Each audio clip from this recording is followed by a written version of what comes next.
Bom dia e bem-vindos à teleconferência da WEG sobre os resultados do segundo trimestre de 2025. I would like to highlight that simultaneous translation is available on the platform on the interpretation button via the globe icon at the bottom of the screen. Informamos que estamos transmitindo esta teleconferência e, após a sua conclusão, o áudio estará disponível em nosso website de RI. Durante a apresentação da companhia, todos os participantes estarão com o microfone desabilitado e, em seguida, daremos início à sessão de perguntas e respostas. Para fazer perguntas, clique no ícone Levantar a mão na parte inferior da tela para entrar na fila. Ao ser anunciado, uma solicitação para ativar seu microfone aparecerá na tela e, então, você deve ativar o seu microfone para fazer perguntas. Caso tenha mais de uma pergunta, orientamos que sejam feitas de uma única vez. Caso não tenhamos tempo de responder todas as perguntas ao vivo, fique à vontade para enviar a sua pergunta para o nosso e-mail, ri@veg.net, que responderemos após o encerramento da nossa teleconferência.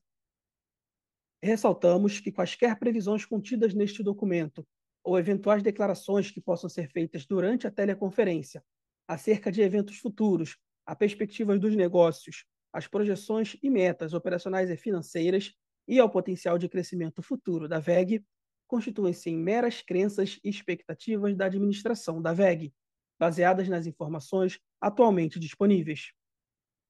Estas declarações envolvem riscos e incertezas e, portanto, dependem de circunstâncias que podem ou não ocorrer. Investidores devem compreender que condições econômicas gerais, da indústria e outros fatores operacionais podem afetar o desempenho futuro da WEG e conduzir a resultados que diferem materialmente daqueles expressos em tais considerações futuras.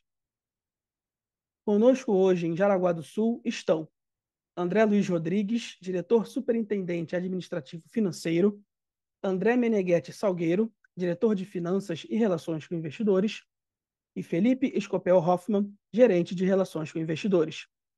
Por favor, senhor André Rodrigues, pode prosseguir. Bom dia a todos, é um prazer estar com vocês mais uma vez para a teleconferência dos resultados da WEG. Começo com os destaques do trimestre no slide 3, onde a receita operacional líquida cresceu 10,1% em comparação com o segundo trimestre de 2024. No Brasil, destacamos positivamente o volume de negócios de geração solar e a continuidade de entrega de projetos de transmissão e distribuição, apesar do menor crescimento em virtude principalmente da redução importante da receita do negócio de geração eólica. No mercado externo, observamos outro trimestre de crescimento dos negócios de geração, transmissão e distribuição de energia, especialmente na América do Norte, em conjunto com uma atividade industrial saudável, com evolução nas vendas de equipamento de ciclo curto nas principais regiões de atuação. Nosso resultado operacional, medido através do EBITDA, atingiu 2,3 bilhões de reais, apresentando um crescimento de 6,5% em relação ao segundo trimestre de 2024. Já a margem EBITDA encerrou o trimestre em 22,1%, mantendo-se em um nível bastante saudável. Ao longo da apresentação, o André Salgueiro dará mais detalhes sobre estes pontos. Já o ROIC, um dos nossos principais indicadores financeiros, manteve-se em um patamar elevado de 32,9%, como podemos ver em mais detalhes no próximo slide. O crescimento da receita e as margens operacionais no período contribuíram para a manutenção do ROIC em nível elevado, apesar de redução no trimestre quando comparado com o mesmo período do ano anterior.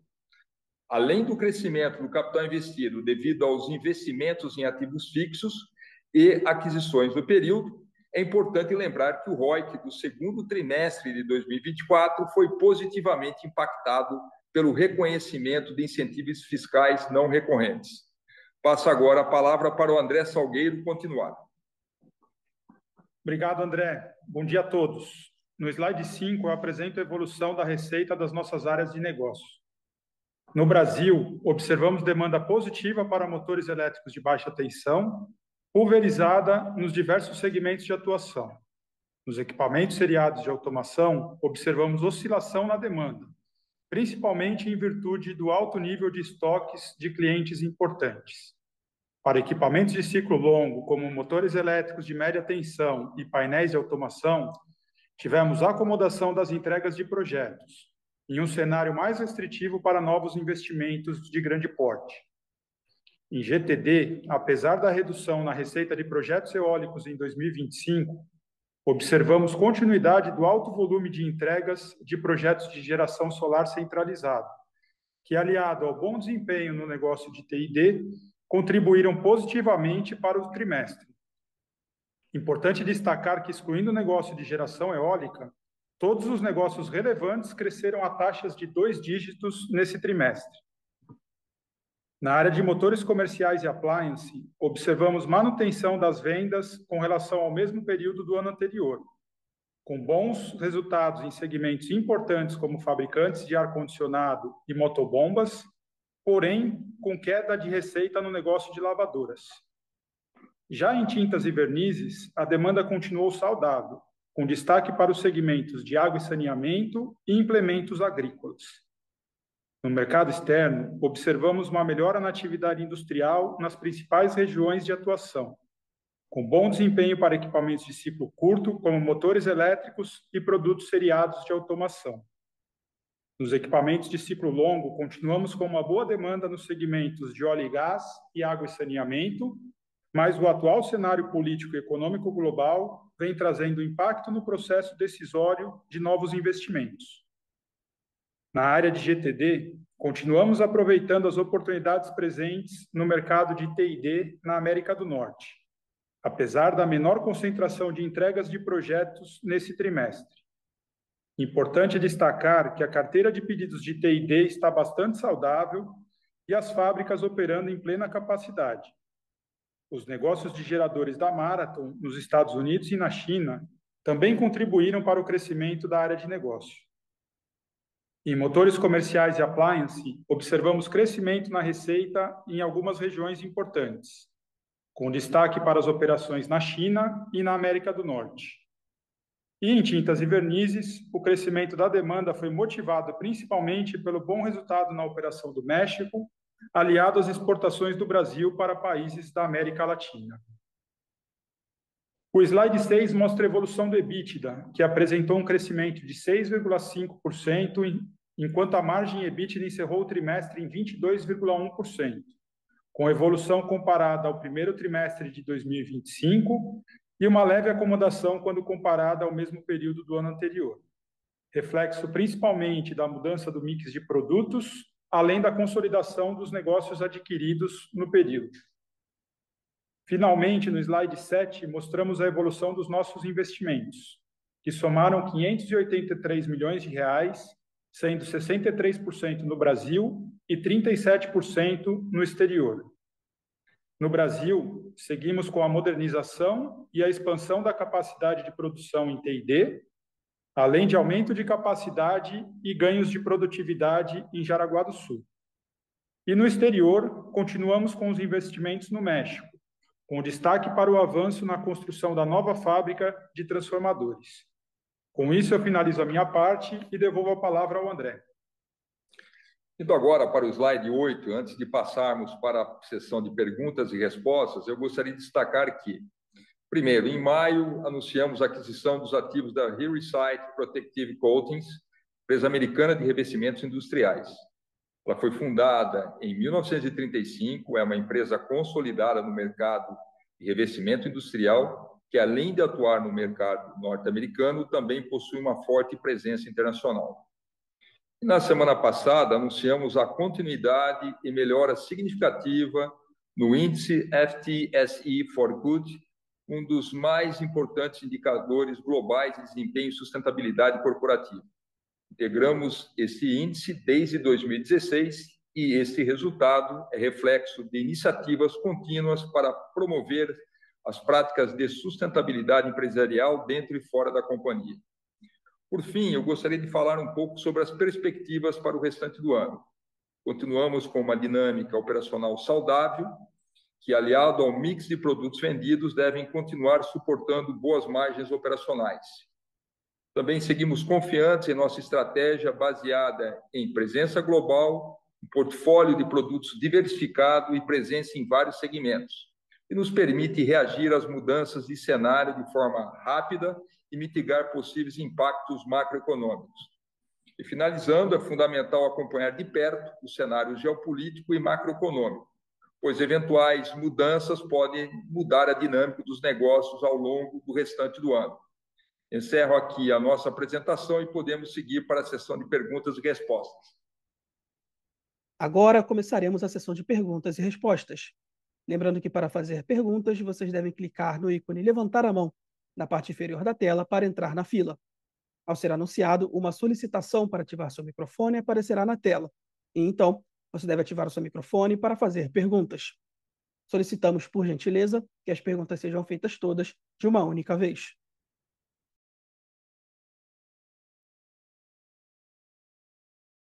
Dando início, a nossa primeira pergunta vem do Rogério Araújo, Bank of America. Rogério, habilitaremos seu áudio para que você possa prosseguir. Pode prosseguir, por favor. Oi, pessoal. Bom dia, obrigado pela oportunidade. Tenho duas aqui da minha parte. A primeira, eu gostaria de explorar um pouquinho mais o mercado de GTD lá fora. A gente entende que boa parte desse segmento vem de T&D e a gente está vendo um nível de receita em dólar orgânica. Primeiro, aí uns low teens aí por cento menor do que foi no quarto tri de 24 e subindo agora 2% no contra-ano só no segundo tri. Isso tem sido menor do que a gente tem visto em outras empresas globais no segmento de eletrificação. Contudo, quando a gente pega o lucro de T&D em Norte América, ele continua subindo, então mostra que pode estar havendo ainda algum aumento de preço incremental nas entregas. Isso nos leva a concluir que a gente pode estar vendo queda de volume, né, versus o quarto tri, e também menos crescimento do que peers globais. Faz sentido essa análise? Pode ser talvez uma questão de mix, pode ser uma questão do G, né? E expectativa para os próximos trimestres. Essa é a primeira pergunta. E a segunda é com relação a crescimento de receita. O eólico ele caiu bem lá no segundo semestre de 24, né? Ao longo do terceiro e quarto tri, agora zerou. Como é que está essa base de comparação, tanto no terceiro quanto quarto tri? E somado com essa expectativa de solar centralizada caindo aí no segundo semestre, né, a gente pode ver ainda mais fraqueza de crescimento de GTD Brasil nos próximos dois tris, ou a base de comparação já está mais ajustada? Como é que vocês veem isso? E se eu puder mais um ponto de crescimento de receita, vocês falam no release de menos demanda de produtos de ciclo longo e industrials, tanto no Brasil quanto lá fora. Só que a gente não viu uma fraqueza de receita no segmento de industrials em nenhuma das regiões. Isso pode ser um indicador antecipado de menor crescimento nessa divisão, alguns trimestres à frente, ou não necessariamente. É isso. Muito obrigado.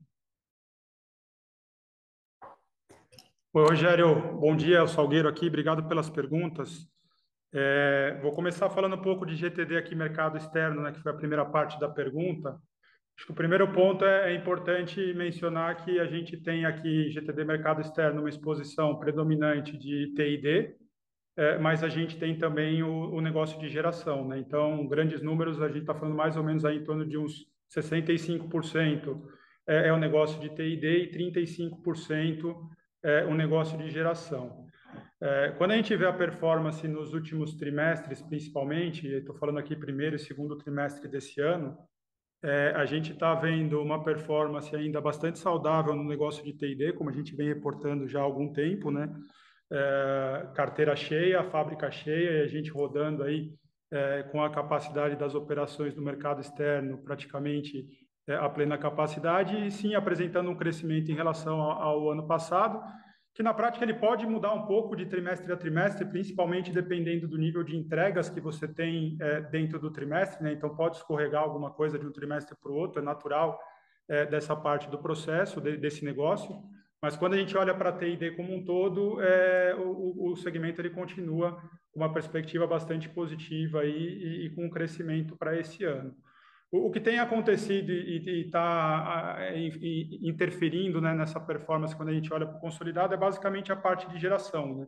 Que ela já teve um trimestre um pouco mais fraco no primeiro tri e a gente viu essa dinâmica agora também no segundo trimestre. E aí a gente tem algumas operações aqui, principalmente em Índia, a parte da nossa joint venture de turbinas a vapor na Europa e também exportações de Brasil, que está rodando com um nível um pouco abaixo do ano anterior, e aí quando a gente olha para o nível consolidado, esse crescimento ele desacelerou, mas eu diria que é basicamente por conta da parte de geração e algum deslocamento de entregas de T&D, mas que o T&D ele deveria, com o passar dos meses, passar dos trimestres, ele deveria compensar, tá bom?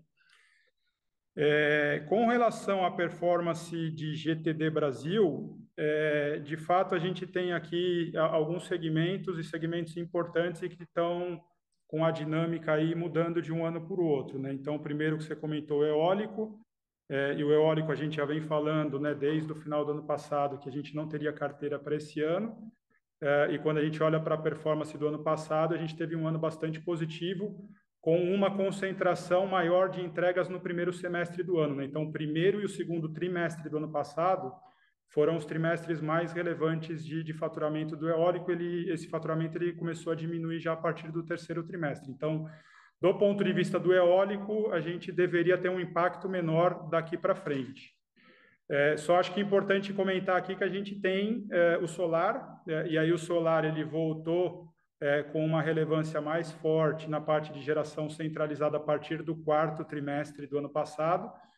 Então, quando a gente estiver olhando para o quarto trimestre desse ano, a gente vai ter essa base de comparação mais forte do ano passado do solar, mas olhando o eólico já terceiro e quarto trimestre, né, uma base de comparação menor, algum efeito ainda, mas menor do que aconteceu agora no primeiro e no segundo trimestre desse ano, tá bom?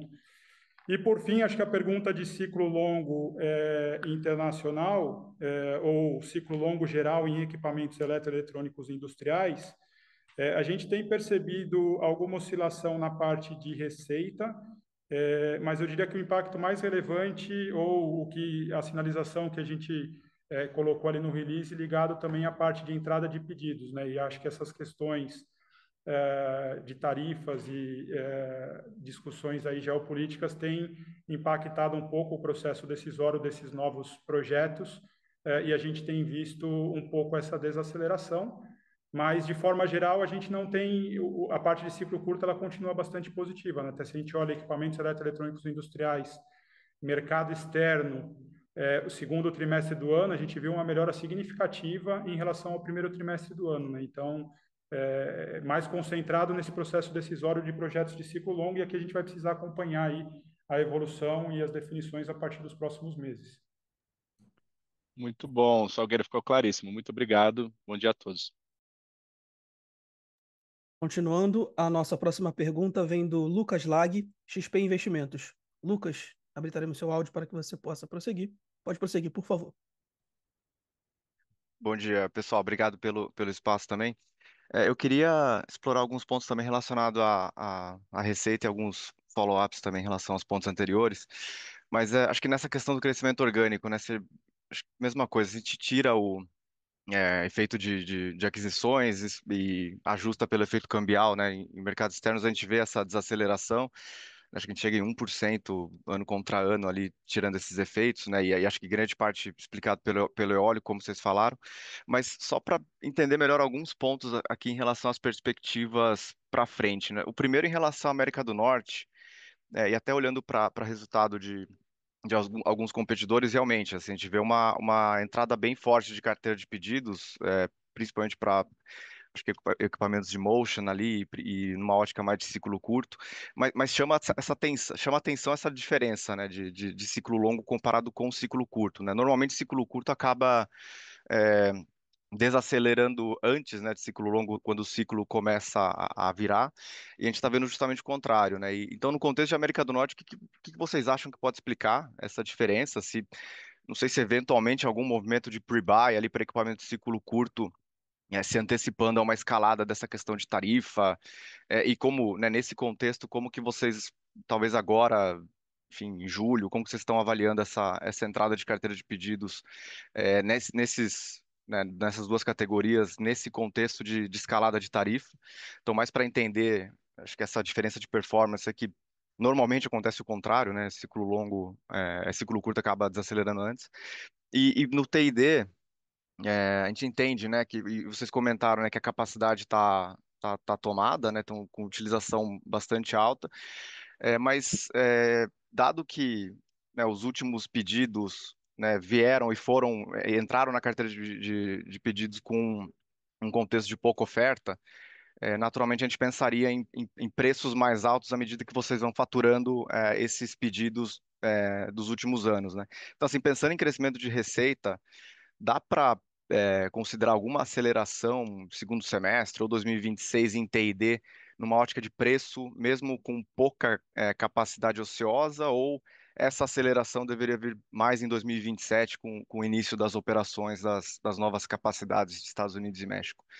Então, mais esses dois pontos aqui de ciclo curto, ciclo longo em América do Norte e T&D no contexto de capacidade, pensando em aceleração ou desaceleração de crescimento de receita. Obrigado, pessoal. Ô, Lucas, André Rodrigues falando aqui, obrigado pelas perguntas. Bom, quando nós tivemos a oportunidade de falar no primeiro trimestre, a gente sentiu foi comentado que a gente sentiu uma acomodação das receitas na América do Norte, mas a gente estava vendo uma sinalização de perspectiva de melhora da entrada de pedidos. O que a gente está vendo, para ciclo curto, estou falando, tá? O que a gente está vendo é um pouco continuidade nesse processo. Mas a gente tem que sempre lembrar que ciclo curto, a visibilidade de carteira é 2, 3 meses no máximo. Então, a gente viu, sim, uma melhora nesse processo de entrada de pedidos. Agora, a gente precisa ver se isso vai ser sustentável ao longo do ano. Então, você tem uma perspectiva melhor do que foi no primeiro trimestre? Sim, para ciclo curto, a gente está vendo uma perspectiva melhor. Eu acho que a questão de ciclo longo está muito ligada ao que o Salgueiro disse, né? Isso está muito ligado um pouco às incertezas geopolíticas, às questões de tarifa. Então, a gente também vai, como o Salgueiro disse, a gente vai ter que acompanhar um pouco de perto. Quando a gente fala de T&D, a gente também vem comentando que a gente sente que lá fora está tendo uma certa acomodação dos preços. A gente não está trabalhando com um cenário de mais aumento de preço. Acho que os preços já estão operando num patamar alto, né? E a gente prefere ser um pouco mais pé no chão nesse momento e está muito mais focado nas entregas que nós temos em carteira. Eu acho que o grande desafio da T&D para a VEG hoje, né, um pouco aí para os próximos trimestres, sobretudo em 2026, é entregar mais rápido possível toda a capacidade que a gente está desenvolvendo, construindo, tanto pequenos debottlenecks nos Estados Unidos, aumento de capacidade no Brasil, no México e Colômbia. Essa capacidade vai começar a ser entregue ao longo de 2026, né? E se tudo correr bem, a expectativa é que em 2027, ou no começo de 2027, a gente acaba todo esse ciclo de investimento. Lembrando que a gente já anunciou nos 2 últimos VEG Days, né? Com o volume de investimento que nós estamos fazendo em T&D, em algum momento em 2027, a gente vai dobrar a capacidade de produção de T&D na VEG comparado ao volume que nós tínhamos em 2024. Então, a gente... Esse acho que é o desafio nosso é avançar mais rápido para ter capacidade para a gente aproveitar esse momento extraordinário de mercado. Então, com isso, né, e o que a gente tem comentado também, que nós estamos operando em plena capacidade, né, das capacidades atuais, e 2026 em T&D é esperado, salvo que se não tiver algum outro movimento de composição de preço, que a gente não trabalhando com esse cenário, da gente tenha uma taxa de crescimento menor do que a gente vem entregando nesse momento até o aumento de capacidade que está planejado. Perfeito. Obrigado, André. A próxima pergunta vem do Lucas Marchiori, BTG Pactual. Lucas, habilitaremos seu áudio. Pode prosseguir, por favor. Obrigado. E aí, pessoal, bom dia. Minha pergunta é mais no tema tarifa, né? Então, primeiro, assim, vocês poderiam talvez quantificar para a gente qual que foi o impacto de tarifa no Q2, pelo menos das tarifas que começaram a ser aplicadas ao longo do Q2, quando, né, puder quantificar um pouco da magnitude do que foi gasto aí de extra custo em função das tarifas. A gente entende que é a WEG US, né, que importa boa parte dos produtos, então imagino que seja um custo interno. E segundo, ouvir de vocês um pouco do plano, né? A gente está eventualmente aí na beira de um aumento drástico de tarifa, isso é um choque relevante para o negócio. O que vocês têm de opções, né, e mitigadores para atenuar isso? Transferência de capacidade, qual que é o timeline para eventualmente produzir mais no México, rampar capacidade nos Estados Unidos? E quando eu falo de tarifa, eu estou falando não só da tarifa de importação como um todo, como também vocês puderem comentar também da tarifa no cobre, né, que é um componente importante aí para vocês. Enfim, comentário geral de tarifa, pessoal. Obrigado. Ô, Lucas, André Rodrigues novamente. Então, vamos lá. Esse aumento de 10% que ocorreu ao longo do segundo trimestre, praticamente o impacto não foi grande, não, tá? Até porque que a gente também, nós fizemos algumas recomposições de preço no mercado americano para compensar isso, então posso dizer que no impacto no resultado não teve algo significativo, não. Eu acho que o mais importante é a gente olhar que está aqui para frente, né, que é a segunda parte da tua pergunta. Eu acho que para começar a responder isso daí, é sempre bom a gente reforçar que não é possível, nesse momento, ter um posicionamento firme, com tantas incertezas e a volatilidade nas estruturas comerciais que estão em discussão, né? Mas vamos lá, caso essa situação atual, né, se mantenha, a WEG sim tem um plano de ação que pode mitigar parte desses eventuais impactos, né? Acho que é muito importante frisar, né, que ao longo, bom, primeiro, a gente tem uma presença industrial global e a gente, ao longo dos últimos anos, a gente vem acelerando, né, o montante de investimentos em capacidade de produção nas diversas geografias onde a gente atua, né? E isso agora, né, como a gente começou a fazer isso lá atrás, pode ajudar sim nesse processo. Só para colocar todo mundo na mesma página, né? A gente hoje produz no Brasil um pouco menos de um terço do que a gente vende nos Estados Unidos. E aí, a grande parte disso são motores elétricos, porque toda a parte de transformadores produzida no Brasil, o principal mercado não é os Estados Unidos. A gente fica muito mais aqui no Brasil e os países vizinhos aqui, né? O que a gente tem hoje desenhado, né? A gente pode sim realocar as nossas rotas de exportação. Um pequeno exemplo, a gente pode usar o Brasil para atender a demanda local no México e Índia, né? E usar a produção desses países para atender o mercado americano, né? É uma execução que pode demorar alguns meses, né? E após a efetivação de toda essa mudança, nós temos a expectativa que a gente pode sim mitigar a maior parte desses impactos. Acho que é importante mencionar também, né, que esse cenário também depende do nível da tarifa nos demais países, né? Estamos considerando hoje, nesse cenário, que o Brasil que está sofrendo esse maior impacto de tarifa, depois a gente vai ter que avaliar isso, e hoje é difícil estimar no momento, caso ocorram outros movimentos, né? Adicionalmente, a gente sempre sim vai continuar monitorando as condições de mercado, né? E já como foi feito da primeira vez, avaliar a estratégia comercial e precificação dos nossos produtos.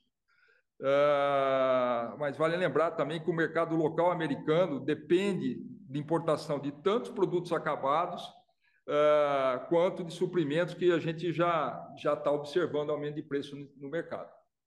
Acho que é importante, né, ressaltar que a WEG, né, já no primeiro governo Trump, ela já tinha um plano de ação caso a discussão naquele momento era tarifa com o México. A gente desenhou um plano muito bem estruturado. A gente também tinha, em poucos meses, a gente conseguiria mitigar caso tivesse alguma coisa mais acentuada no México, alguns anos atrás.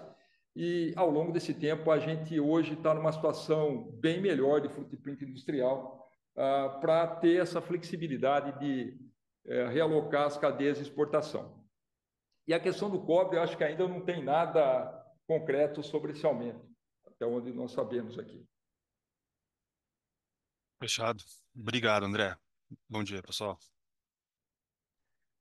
A próxima pergunta vem de Jens Spies, Morgan Stanley. Jens, habilitaremos seu áudio para que você possa prosseguir. Pode prosseguir. Yes, hello. Thank you for taking my question. So I would just delving into the previous questions about the lower growth of GTD and T&D in particular in the external markets, more specifically in North America. You mentioned that you don't foresee any relevant price increases for T&D, which means that, as you already mentioned, capacity growth will be key for revenue growth going forward. So I was just trying to figure out how capacity, the progression of capacity increases will evolve in the North American region for T&D. Is it 15%? Is it 10%?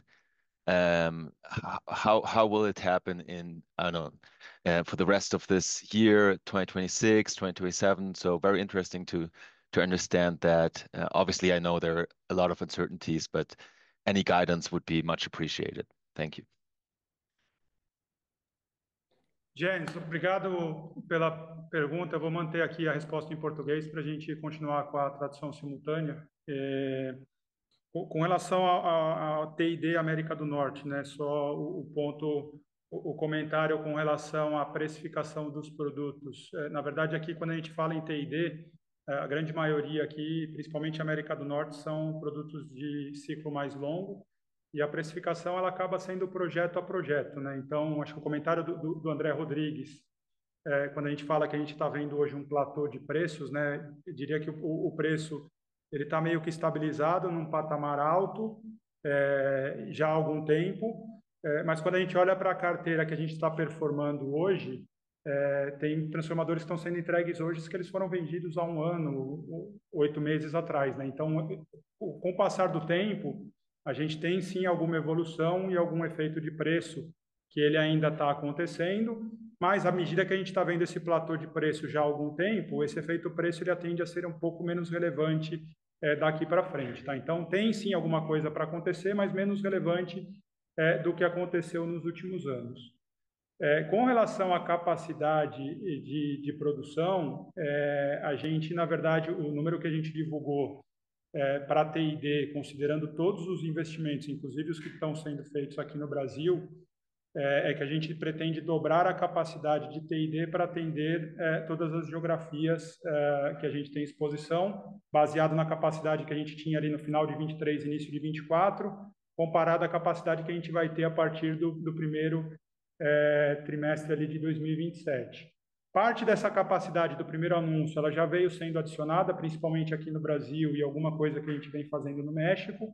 E agora o próximo salto mais importante vai acontecer ao longo do ano que vem, mais concentrado no final de 2026. Então, por isso que o André Rodrigues comentou há pouco que a expectativa para o ano de 2026, do ponto de vista de novos volumes, é um pouco menor do que a gente viu adicionando nos últimos anos. A gente vai ter um novo grande salto agora de capacidade a partir do final do ano que vem, início de 2027, quando a gente deveria ver esse segmento voltar a acelerar crescimento por conta dessa nova capacidade, né? A capacidade que a gente tem hoje, ela está sendo utilizada em plena capacidade, as fábricas estão cheias, a carteira está cheia aí com uma boa visibilidade para alguns anos.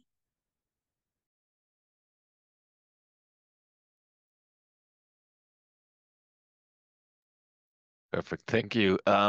So we can assume that capacity growth will again accelerate in 2027 relative to 2026. Is that correct?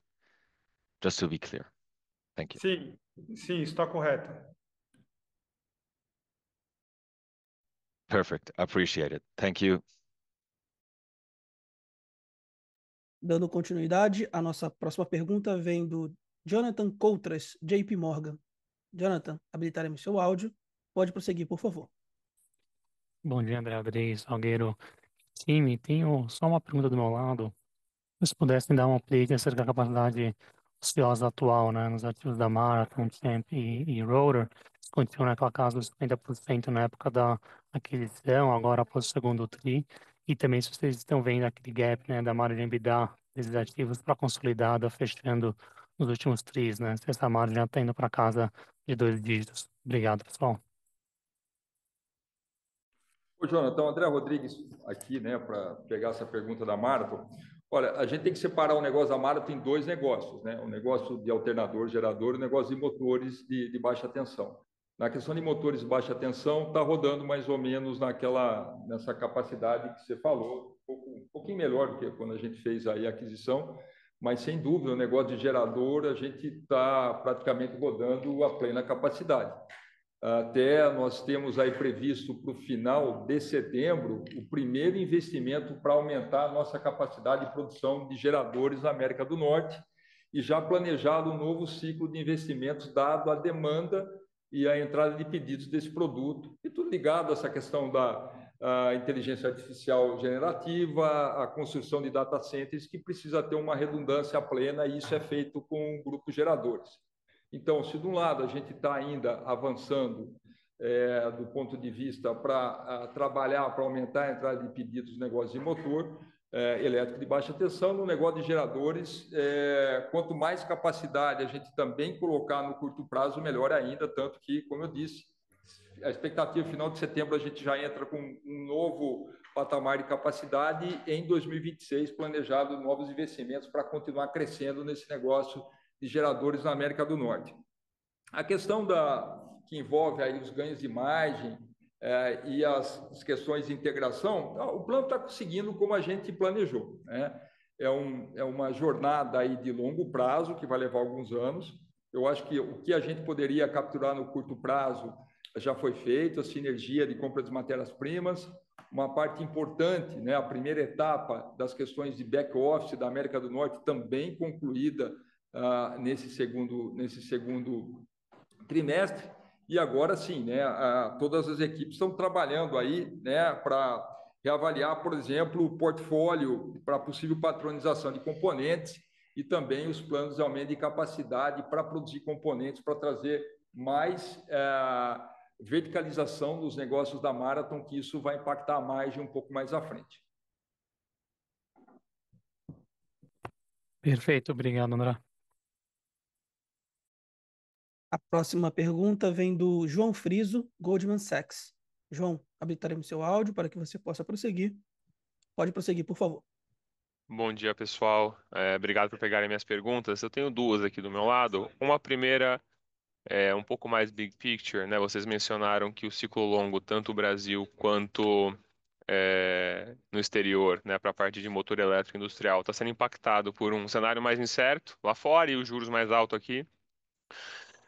Eu queria ouvir de vocês como que isso impacta, né, o target de vocês para 26 de crescer o double digits que vocês sempre miram, tá? Assim, porque no final do dia você acaba, né, um ciclo longo hoje mais fraco, é uma contratação de uma receita mais fraca para os próximos anos. Então, eu queria ouvir um pouco de vocês essa parte. E a segunda pergunta, pessoal, é um pouco com relação a margens, né? A gente viu aí uma evolução tri contra tri de margem EBITDA. Queria entender se vocês poderiam decompor assim o quanto disso foi um share menor de solar na base de receita e quanto disso foi fruto né, talvez de um aumento de preço antecipando tarifas, né, enquanto o seu custo estava bucado no estoque num custo pré-tarifa, né, que foi algo que aconteceu com os seus peers lá de fora. Então queria ouvir um pouco disso, esse build-up de margem para o segundo tri. Obrigado.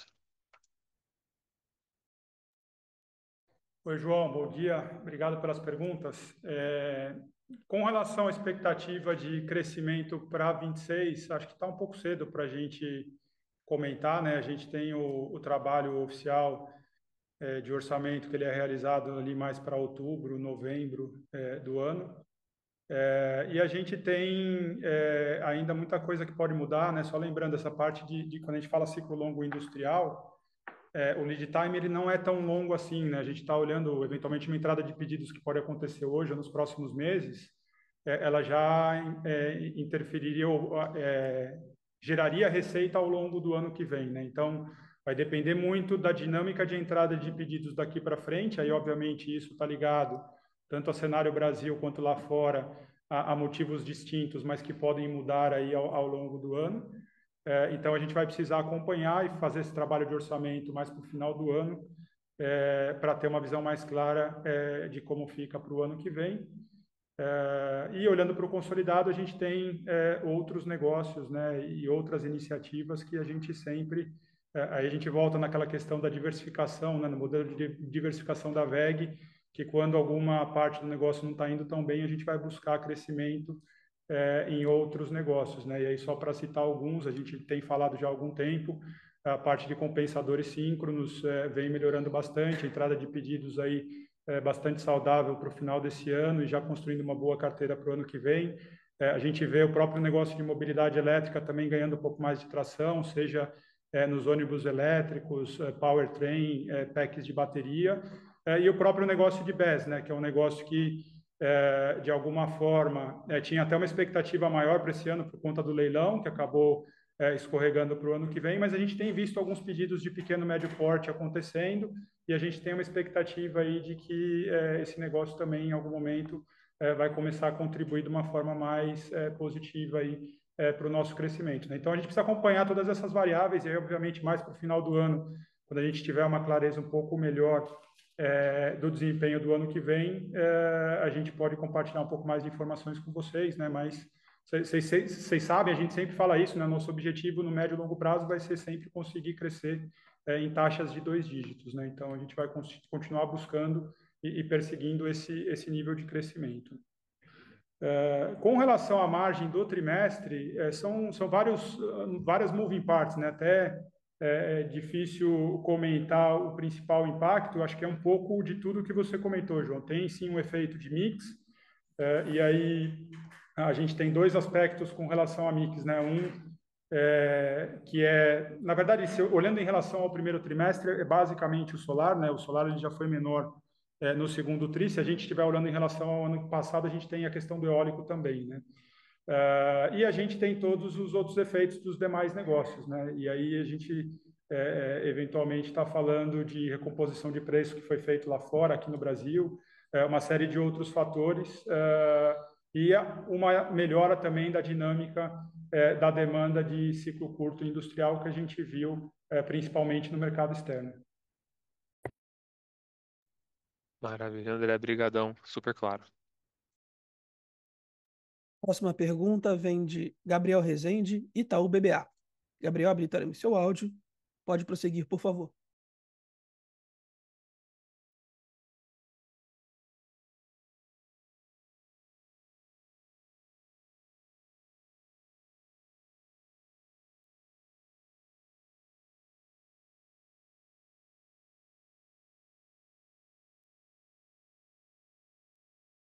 Oi, pessoal. Desculpa, consegue me ouvir agora?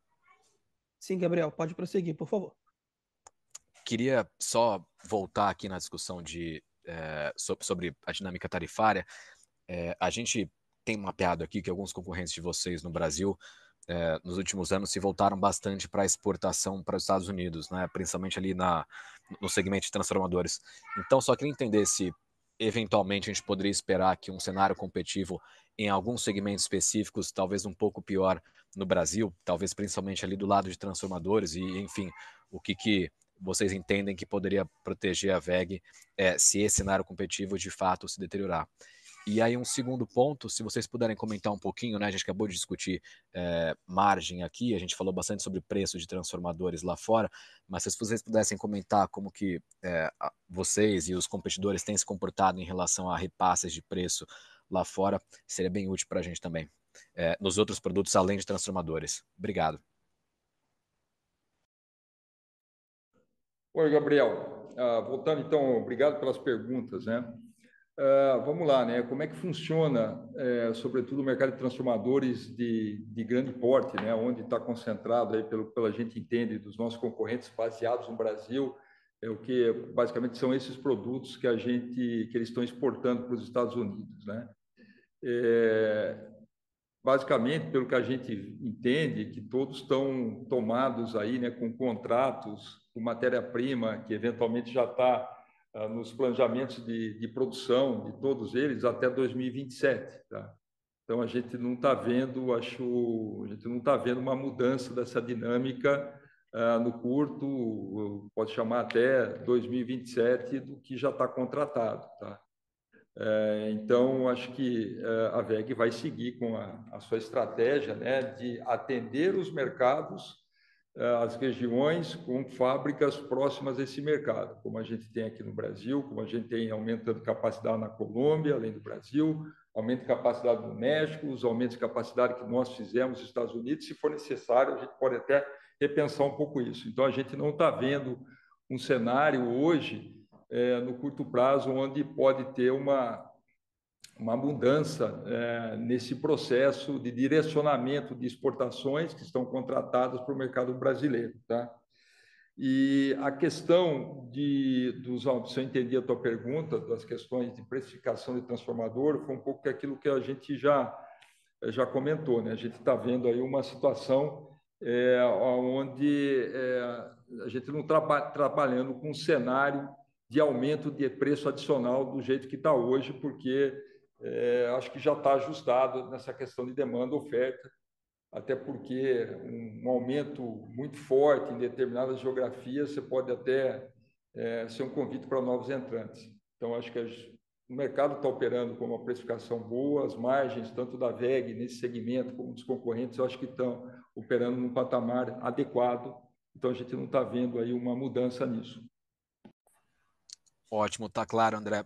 Se você puder comentar também sobre os outros produtos lá fora, principalmente lado de motores, a gente ouviu a competição falando de um cenário de precificação bom aí no último TRI.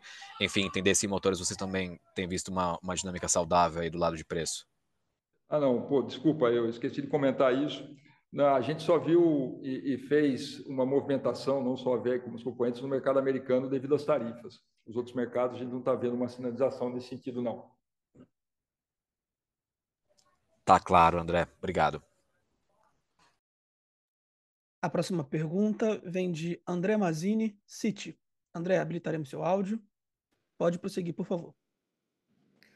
Bom dia, time. Obrigado aqui pelo espaço. Então, é um follow-up sobre os comentários que o André fez sobre o mercado de compensadores síncronos, né? Pergunta se após o apagão na Península Ibérica, que muito provavelmente se deu pela falta de compensadores síncronos naquele grid, de fato vocês estão vendo demanda aumentar em várias geografias, né? Dado que esse foi o diagnóstico daquele apagão mega importante. E ontem, no call da GE Vernova, eles comentaram que esse mercado de compensadores síncronos seria um mercado de 5 bi de dólares por ano. Não sei se eles estão falando de mundo ou nas geografias que eles estão. E também teve uma ordem gigante de compensadores síncronos na Arábia Saudita, que a GE Vernova levou, né? Então, falando desse mercado, talvez globalmente, né? Se vocês estão lá no Oriente Médio também, imagino que talvez não, se participaram desse bid que a GE Vernova acabou levando por compensadores síncronos na Arábia Saudita, né? Porque eles estão querendo ter metade da energia limpa até 2030, né? E aí precisa muito desse produto. Essa é a primeira. E a segunda sobre GTD doméstico, né? Sequencialmente, essa linha caiu 300 milhões de reais. Então, e eu lembro que tem muita coisa de solar para sair até o fim do ano, que é positivo para a margem, né? Então, quanto desses 300 milhões de reais já tem esse solar diminuindo e como é que isso tudo impacta a margem até o fim do ano? Obrigado. Mazzini, bom dia. Obrigado pelas perguntas. O mercado de compensador síncrono, né? A gente já vem falando dele há algum tempo e acho que está ligado, sim, a todo esse contexto de mais renováveis no grid, né? E aí a gente está falando tanto de eólica, solar e agora entrando também em armazenamento de energia, que traz uma instabilidade, um ruído grande para o grid. E uma das formas de você diminuir isso é através da função compensadora, que utiliza os compensadores síncronos, né? Então, a gente já há algum tempo vinha percebendo, né, uma maior demanda por esses produtos. Só para lembrar, né, um produto que a WEG já tem no portfólio há bastante tempo, mas na prática essa demanda, essa necessidade do mercado, ela aumentou bastante nos últimos anos por conta de renováveis. E aí o exemplo que você citou da Península Ibérica aí também está ligado a isso, né? A questão de geração solar, principalmente, trouxe um problema e, obviamente, a gente vai ver cada vez mais investimentos ligados a isso em várias regiões do mundo, né? Hoje a gente já tem uma carteira de compensadores bastante saudável, e aí vale lembrar que são projetos não só aqui no Brasil, a gente tem alguns projetos no Brasil, mas a gente também já está fazendo vendas para Portugal, Estados Unidos, Chile. Inclusive, o projeto do Chile foi um projeto que a gente divulgou, né, em parceria com a Alupar. Então, isso mostra, né, como o mercado está aquecido, e a expectativa aí é positiva para o restante do ano e, eventualmente, para os próximos anos, inclusive considerando, né, que no próximo leilão de transmissão de TID, a gente tem uma parte do leilão que vai ser direcionada também para compensadores síncronos aqui no Brasil, o que deve ajudar a desenvolver ainda mais esse mercado aqui no mercado brasileiro. Mas, como eu falei, né, a gente também está vendo boas oportunidades nos demais mercados onde a WEG tem presença. Tá? Com relação ao GTD doméstico, e aí olhando em relação ao ano passado, né, a gente teve uma queda de receita, 1,5%. Acho que aqui é importante deixar claro, né, que essa queda ela é basicamente em virtude do eólico. A gente até fiz um comentário aqui no início, na apresentação.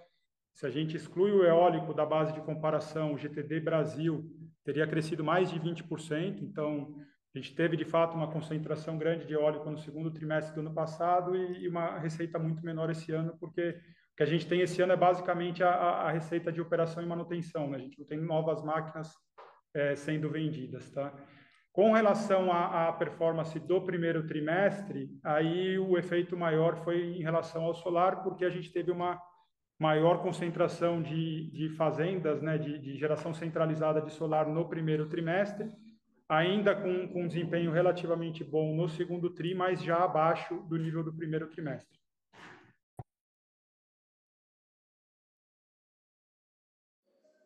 Perfeito, obrigado, Salgueiro.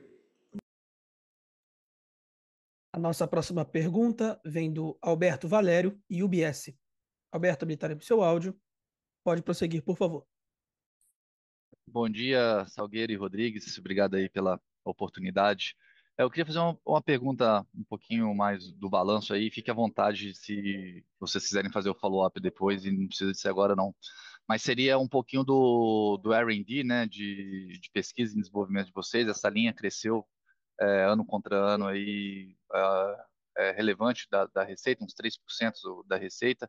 Queria saber se você poderia dar um pouquinho de cor dessa linha para a gente e como é que se você despesou, capitalizou parte dessa linha, como é que foi essa distribuição. A segunda, um pouquinho ali no seu patrimônio líquido também, houve uma mudança ali, você passou um pouquinho dos lucros acumulados aí para o capital social da empresa. Se tem alguma estratégia disso aí, ou por que dessa mudança agora? Essas seriam as minhas duas perguntas. Obrigado.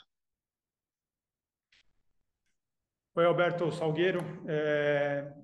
Obrigado pelas perguntas. Com relação à P&D, na verdade, os 3% que você comentou, ele roda mais ou menos, a gente roda ali em torno de 2,5% a 3% da ROL com gastos de P&D, né? Talvez tenha tido um pequeno incremento aí ao longo desse ano.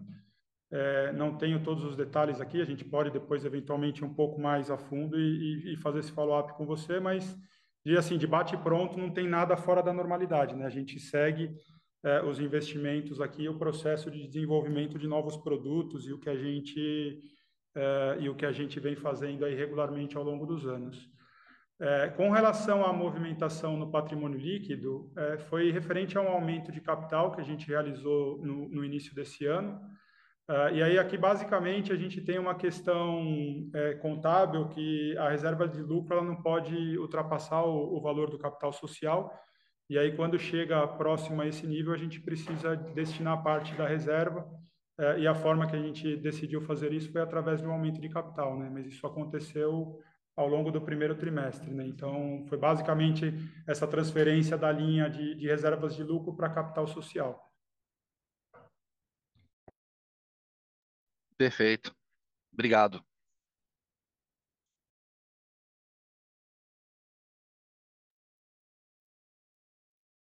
Encerramos, nesse momento, a sessão de perguntas e respostas.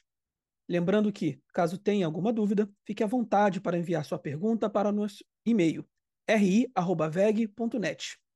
Gostaria agora de passar a palavra ao André Rodrigues para as considerações finais da companhia. Por favor, André, pode prosseguir. Olá a todos, gostaria de agradecer mais uma vez a participação na conferência dos resultados do segundo trimestre e aproveitar esse momento para reforçar o convite para a participação do nosso VEG Day, a edição de 2025, que vai ser realizado aqui em Jaraguá do Sul, no dia 3 de outubro. Espero revê-los no dia 3 aqui em Jaraguá conosco. Muito obrigado mais uma vez e um bom dia a todos. A teleconferência da VEG está encerrada. Agradecemos a participação de todos e tenham todos um excelente dia.